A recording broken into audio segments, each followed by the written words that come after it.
Hello everyone. आज हम कक्षा 12 के एक टॉपिक है विद्युत फ्लक्स, और ये बहुत इम्पोर्टेंट टॉपिक है, इसे समझेंगे। लेकिन इससे पहले हम जो सदिश है, जो एरिया वेक्टर है, यानी कि क्षेत्रफल सदिश, क्षेत्रफल के बारे में कुछ अलग जानकारी पर चर्चा करेंगे। जो क्षेत्रफल है, अभी तक जो हम पढ़ते आए हैं या हम पहले पढ़ते थे, क्षेत्रफल को हम एक अदिश राशि की तरह पढ़ते थे, जबकि फिजिक्स के कुछ प्रकरणों में या कुछ टॉपिक्स में विद्युत क्षेत्रफल को एक सदिश राशि की तरह माना गया है। अब उसके लिए हम ये सदिश क्यों है, उसके लिए दो चीज़ें या दो टॉपिक हम बात करते हैं। जैसे अगर हम बात करें, मान लेते हैं कि अगर मेरे पास एक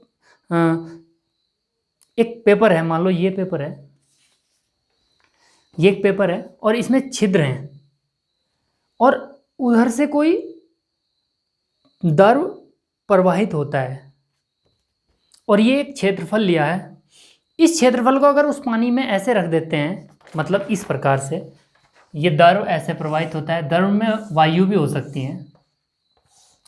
ये मान लेते हैं कि ये इधर से कोई नदी में जल बह रहा है, और इसके सामने इस एरिया को इस प्रकार रखा गया, और ये एरिया कैसा है, ये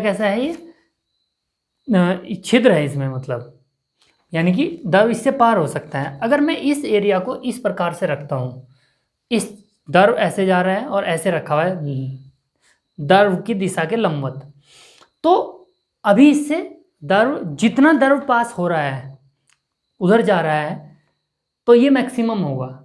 अगर मैं इसे तिरछा कर देता हूँ, मतलब अगर मैं इसे ऐसे रखता हूँ तो ज़्यादातर द्रव इससे पार होगा, लेकिन अगर इसे ही मैं इस प्रकार रख देता हूँ तो द्रव कम पास होगा इधर से, उसी क्षेत्रफल से। सेम क्षेत्रफल को रखें, अगर सेम क्षेत्रफल को रखें, और अगर बिल्कुल मैं इस द्रव को इसे ऐसे रख देते हैं तो, और द्रव ऐसे है, तो इससे होकर कोई द्रव पास नहीं होगा। ऐसे ही आप अगर मान लेते हैं हवा के लिए पंखा अगर चला रखा है और हवा आ रही है, इससे अगर देखें और हवा इधर से आ रही है, तो इधर जो एरिया निकलेगा, जब ये लंबवत रहेगा, उसका जो हवा का वेग है उसके लंबवत रहेगा, तो अधिकतम क्षेत्रफल से गुजरेगा। लेकिन अगर मैं इसे ऐसे घुमा देता हूँ या ऐसे कर देता हूँ, तो इधर आने वाला जो क्षेत्रफल होगा इससे पार होकर वो कम हो जाएगा। कहने का अर्थ ये हुआ इन दोनों प्रकरणों में कि जो क्षेत्रफल है, और अगर उसकी दिशा बदल देते हैं, तो जो ये राशि इधर हमें प्राप्त हो रही थी वो इसकी दिशा पर निर्भर करती है। इसका मतलब ये हुआ कि जो क्षेत्रफल है वो अदिश राशि ना होकर सदिश राशि है। तो इससे पहले हम क्षेत्रफल सदिश,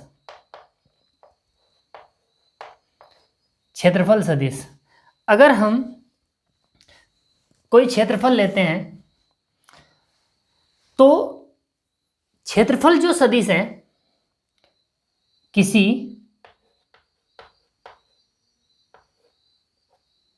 क्षेत्र, इसे हम डेल्टा एस के नाम से एस मान लेते हैं, किसी क्षेत्र एस या डेल्टा एस मानते हैं, डेल्टा एस, किसी क्षेत्र डेल्टा एस, दूसरे तरीके से लिखते हैं,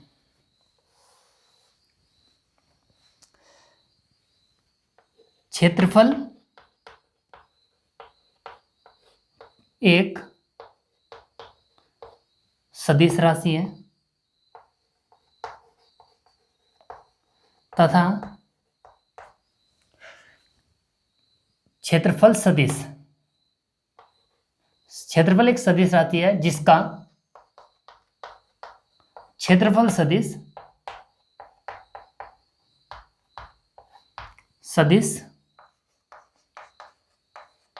सदैव क्षेत्रफल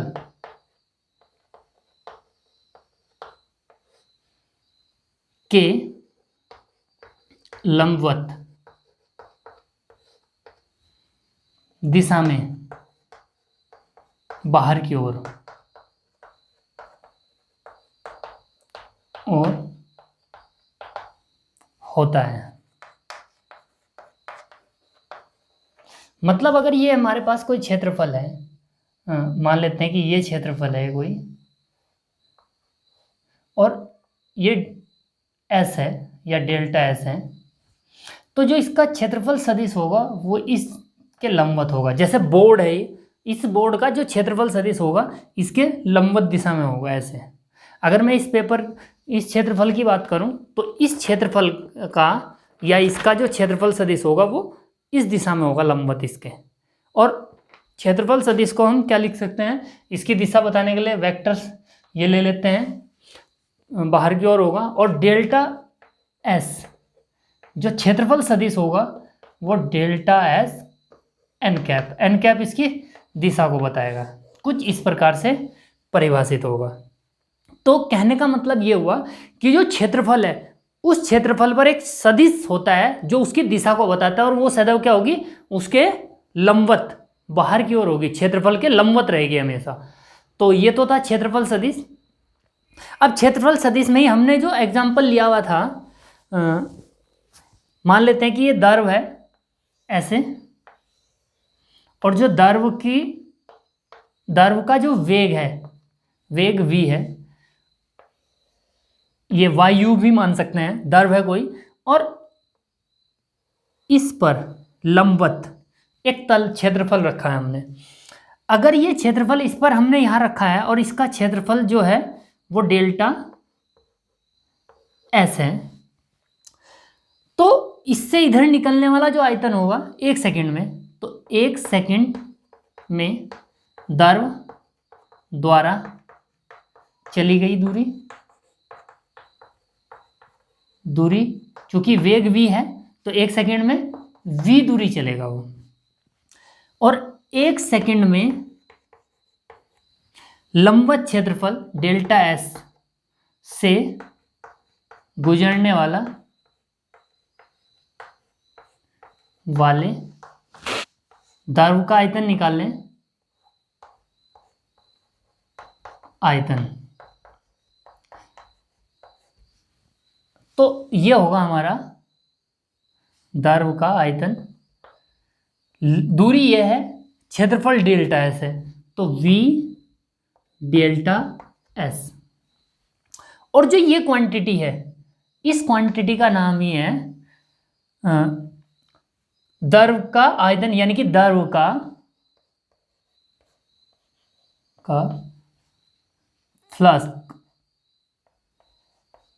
फ्लक्स। इसे हम इस द्रव का फ्लक्स कहते हैं। या ऐसे ही अगर ये वायु होती तो वायु का फ्लक्स होता।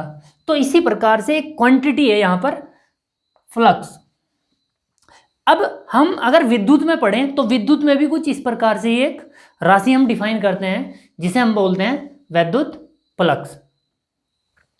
अब इसी को करने के लिए, ये तो लंबवत है, यदि ये तल जो है, तल द्रव की दिशा के लंबवत न हो तो द्रव का फ्लक्स जो होगा, फ्लक्स वो होगा, अगर ये लंबवत नहीं है, मान लो ऐसे है, ये लंबवत नहीं है, ये इसके साथ थीटा कोण बनाता है। यहाँ अगर हम इसकी दिशा देखें तो ये अगर थीटा कोण बना लेता है द्रव की दिशा के साथ, ये तल इसमें ध्यान रहे, तल के साथ थीटा कोण बना रहा है ये। तो इसलिए अब हम अगर इस द्रव का फ्लक्स लिखेंगे तो v delta s cos theta. चूंकि जो वेग है, वेग ये ऐसे है, तो वेग को हम क्षेत्रफल के अनुदिश ले आएंगे। वेग ये है v, और ये डेल्टा एस है, तो वेग का घटक ले लेंगे इसके अनुदिश। तो इस प्रकार से we delta S cos theta, या फिर डेल्टा एस का जो घटक लेंगे हम वो यहाँ ले लेंगे। तो कहने का मतलब ये हुआ कि द्रव के केस में हम इस प्रकार से, जो ये क्वांटिटी है, जो ये राशि है, इसे हम बोलते हैं फ्लक्स। अब हम वैद्युत फ्लक्स के बारे में बात करें। अब इस द्रव की जगह पर वैद्युत क्षेत्र है। अब वैद्युत फ्लक्स की परिभाषा हम यहाँ समझने जा रहे हैं। अब अगर ये कोई वैद्युत क्षेत्र है, सिंपल प्रकरण ले रहे हैं हम पहले, ये वैद्युत क्षेत्र है ये, और एक तल ये इसके लंबवत है, ये तल लंबवत है। अगर मान लो मैं इस पेपर को अगर आप ऐसे देखेंगे तो बात अलग है, अगर ऐसे देखेंगे तो ये लाइन ही दिखाई देगी। तो ये पेपर कुछ इस प्रकार से ऐसे, या ये क्षेत्रफल इस प्रकार से यहाँ रखा हुआ है, तो इसकी जो दिशा है ये तल ई के लंबवत है। ये डेल्टा एस है और ये ई है। अब अगर हम इसके लिए वैद्युत फ्लक्स लिखें तो जो वैद्युत क्षेत्र है वो डेल्टा एस पर निर्भर कर रहा है। क्षेत्रफल कितना है, अगर क्षेत्रफल बड़ा है तो ई उतना ही ज़्यादा होगा, और अगर क्षेत्रफल कम है तो उससे उतना ही कम क्षेत्र वैद्युत क्षेत्र निकलेगा। तो इसे ई लें, और इसी को ध्यान दें, यहाँ पर इसका क्षेत्रफल सदिश भी होगा डेल्टा एस। ये इसका क्षेत्रफल सदिश है। तो वैद्युत फ्लक्स इसे हम फाई ई लिख देते हैं, डेल्टा फाई ई लिख देते हैं, delta phi e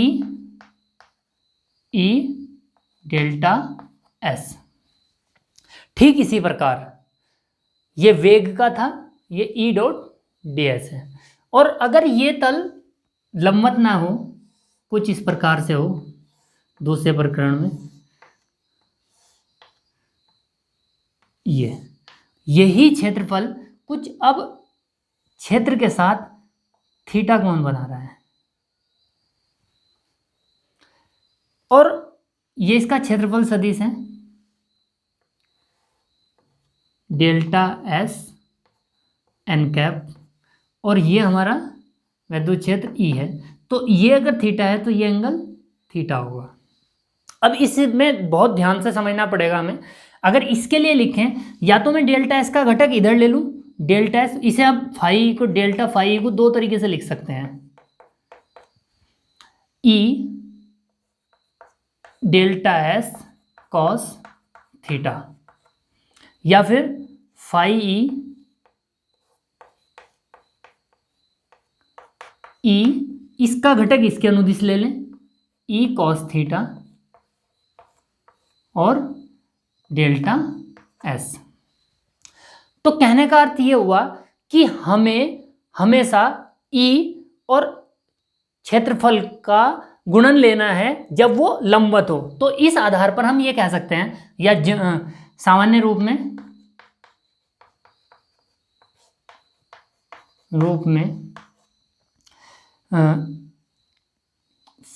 delta phi ई क्या होगा, ई डेल्टा एस, अगर हम जर्नल रूप में लिखें डॉट।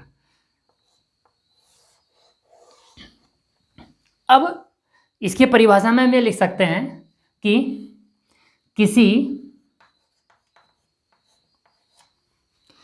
किसी तल के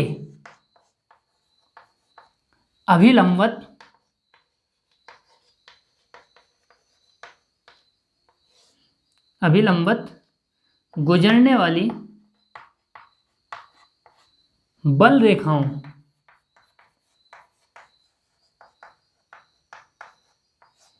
की माप को वैद्युत फ्लक्स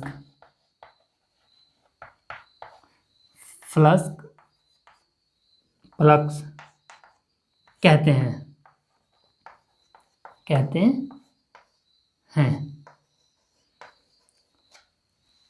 किसी तल के अभिलंबवत सदैव अभिलंबवत गुजरने वाली बल रेखाओं की जो माप होगी वो वैद्युत फ्लक्स कहते हैं। अगर हम इसी बात को, यह मैं रफ कर देता हूँ, आप एक बार इसे नोट कर लेंगे।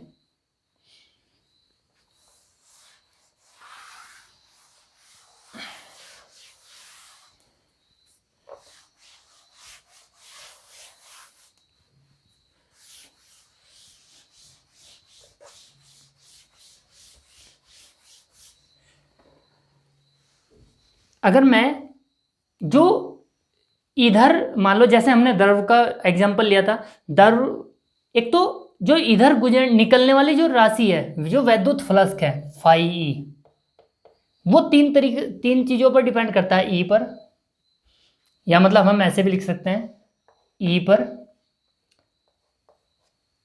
और डेल्टा फाई ई डिपेंड करता है कॉस थीटा पर, और डेल्टा फाई डिपेंड करता है डेल्टा एस पर। तो अगर इन तीनों को देखा जाए इसके अकॉर्डिंग देखा जाए तो ये फॉर्मूला बनता है डेल्टा फाई ई बराबर ई, मतलब उससे लिखें e delta s cos theta. अब यहां दो बातें समझने वाली हैं। जो ये डेल्टा एस था, delta s n cap vector, sorry area vector, यानी कि क्षेत्रफल सदिश डेल्टा एस जो था, इसकी दिशा मैंने बताया कि लंबवत ली जाए। अब इसकी दिशा अगर लंबवत लेते हैं, पर इसमें लंबवत है, मान लो ये बोर्ड है, इसकी दिशा इधर लें या उस साइड लें, ये कैसे पता लगेगा? तो इसके लिए हम जब न्यूमेरिकल्स या जब हम किसी तल का फ्लक्स निकालेंगे तो उसके अकॉर्डिंग ध्यान देंगे। अगर हम किसी बंद पृष्ठ का निकाल रहे हैं, बंद पृष्ठ का मतलब जैसे फॉर एग्जांपल मैं बोतल ले लेता हूँ, और इस बोतल को मान लेते हैं कि ये बोतल कुछ इस प्रकार से है, या बोतल नहीं, हम सुराही ले लेते हैं या घड़ा ले लेते हैं कुछ बंद पृष्ठ के लिए। मान लो ये कोई एक सुराही है और ये एक बंद पृष्ठ है, और तो इस बंद पृष्ठ में हम अगर ध्यान से देखें तो इसे, मान लो ये पृष्ठ है पूरा हमारा, तो इस पृष्ठ के हम छोटे छोटे टुकड़े करेंगे, और इतने टुकड़े करेंगे जब तक करेंगे छोटे छोटे, जब तक कि ये क्षेत्रफल, क्योंकि ये तो कर्व दिखाई देगा ना इसमें, तो मान लो ये घड़ा है तो घड़े में एक कर्व दिखाई देगा इस तरह से, या बॉल है, बॉल में एक कर्व दिखाई देगा। तो अभी ये कुछ इस प्रकार से उभार दिखाई देगा, यहाँ से ऐसे कुछ इस तरह से। तो ये उभार जब तक, मतलब ये हमें बिल्कुल लंबवत न दिखाई दे, तो जब ये लंबवत दिखाई देगा तो हम इसका वेक्टर सदिश जो इसके लंबवत दिशा में ले लेंगे। और अगर इसका फ्लक्स निकालना है तो एक का निकालेंगे और सब टुकड़ों के लिए हम समेशन कर देंगे किसी, हाँ मैं ये बता रहा था कि अगर क्षेत्रफल सदिश की जो दिशा है सिंपल कर्व के लिए तो वो डिपेंड करेगी आप किस प्रकार से क्वेश्चन को सॉल्व कर रहे हैं। लेकिन जो बंद वक्र है, क्लोज्ड सरफेस एरिया है, बंद वक्र है, उसके सदैव लंबवत और बाहर की ओर होगी। अगर मान लो मैं किसी बॉक्स में, टिफिन में बात करूं तो इसके बाहर की ओर ही होगी। जैसे ये बोतल है, इस बोतल का हमें फ्लक्स निकालना है, इस बोतल से निकलने वाला हमें फ्लक्स निकालना है। तो हम क्या करेंगे कि छोटे छोटे टुकड़ों में, जब तक कि यहाँ पर कर्वीनेस होगा इसका, यानी कि गोलाई आएगी, तो गोलाई जब तक खत्म ना हो जाए इसे छोटे छोटे टुकड़ों में बांटेंगे और फिर एक से निकालेंगे। और चूंकि असतत है, बहुत सारे हैं, तो उसके लिए हम इंटीग्रेशन या समेशन कर देंगे सबका। तो इस प्रकार एक फ्लक्स निकालने का तरीका है। अब यदि किसी पृष्ठ के लिए या डेल्टा फाई अगर हम लिखें, डेल्टा पृष्ठ के लिए फाई ई, कुल फाई ई जो लिखेंगे वो फाई क्या हो जाएगा, समेशन डेल्टा फाई ई, जितने भी होंगे सबको ऐड कर देंगे, या फिर समेशन ई डेल्टा एस कॉस थीटा, और ई आई मतलब आई जो है हमारा 1 से लेकर n तक, sorry e s I phi. अब चूंकि हम इसके टुकड़े इनफाइनाइट कर रहे हैं ना, तो इनफाइनाइट टुकड़े हैं, तो उसके लिए हम क्या करते हैं, अगर हमें फाई निकालना है तो हम इसे समेशन के फॉर्म में, इंटीग्रेशन किसी क्लोज्ड कर्व के लिए ई डेल्टा एस कॉस थीटा, ध्यान रहे अगर n टेंस टू इन्फिनिटी है, तो इस प्रकार से हम फाई ई किसी बंद पृष्ठ के लिए ये फॉर्मूला लिखते हैं। और ये फाइनली हम ये कहेंगे कि जो फ्लक्स है फाई ई है, उसके लिए सीधा सीधा फॉर्मूला है ई डॉट डेल्टा एस, ये हमारे फ्लक्स का फॉर्मूला है। और अगर हमें किसी पूरे पृष्ठ से फ्लक्स निकालना है, मान लो ये कमरा है, किसी कमरे से फ्लक्स निकालना है, तो इस दीवार से निकालेंगे, इस दीवार से, उस दीवार से, इस दीवार से, मतलब सभी दीवारों से फ्लक्स निकालकर उसे जोड़ देंगे, तो इससे टोटल फ्लक्स निकल के आ जाएगा। तो फ्लक्स निकालने का तरीका है, अगर इस प्रकार नहीं निकलता और कर्व असतत मतलब बहुत ज़्यादा है, एन जो टुकड़े हैं वो बहुत ज़्यादा हैं, तो आप समाकलन का भी यूज, समाकलन और समेशन में तो कोई ज़्यादा वो अब प्रॉब्लम होनी चाहिए, समाकलन और समेशन क्यों यूज करते हैं ये पता ही है। फिलहाल ये था हमारा वैद्युत फ्लक्स। अब वैद्युत फ्लक्स का जो इकाई है लिख देते हैं इसे,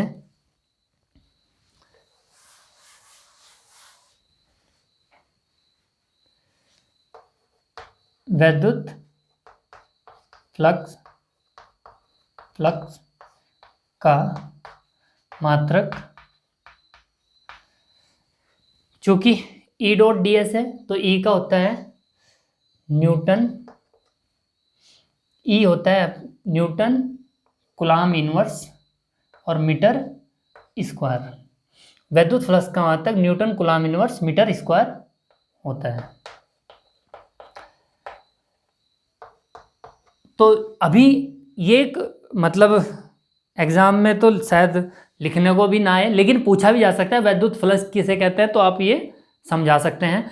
और आगे के जो टॉपिक्स हैं उनके लिए बहुत कॉन्सेप्चुअल टॉपिक है, मतलब इसमें बहुत सारे कॉन्सेप्ट छिपे हुए हैं, तो इसे आप ध्यान से देखें, थोड़ा शायद कम समझ में आए, लेकिन एक बार इसे देखें और एनसीईआरटी को पढ़ने की कोशिश करें। तो फिलहाल आज के लिए इतना ही है, नेक्स्ट वीडियो में हम मिलेंगे इससे रिलेटेड जो भी टॉपिक्स होंगे, जैसे मुझे याद आ रहा है इसके बाद हमारी गॉस का थ्योरम है, गॉस की प्रमेय। तो मिलते हैं नेक्स्ट वीडियो में, धन्यवाद।